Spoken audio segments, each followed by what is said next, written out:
Võit.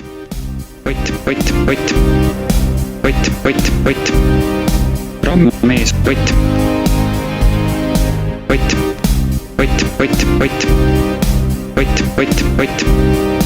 Rammumees, võit.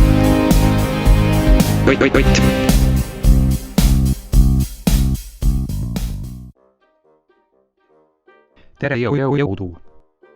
Teie see rammumees Ott jälle siin. Jaanipäev on selleks korraks läbi saanud ning seega saabki Eesti ilma tõttu talihooaja avatuks lugeda. Seekord räägingi ma teile eestlaste talispordialadest.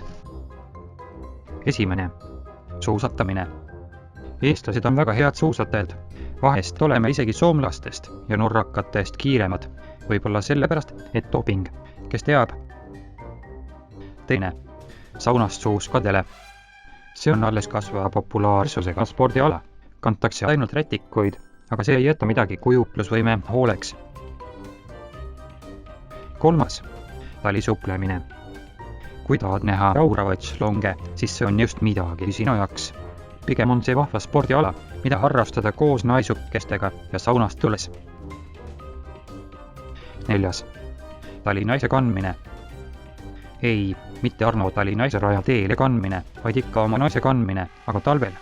Proua võetakse jalad harkis omale selga, nagu ta pidi 69, ning siis asutakse takistusrada läbima. 5. Viimane, aga kindlasti mitte tähtsusetuim. Purjus peaga autoga sõitmine. Kui teile meeldis see video, siis visake oma täitapper ülespoole, klikake telli ja vajutage seda kellukest, sest oodatan uut ja huvitavat videomaterjali.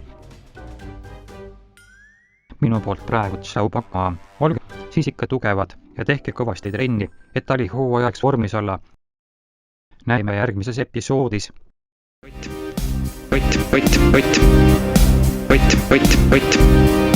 Rammumees, võit.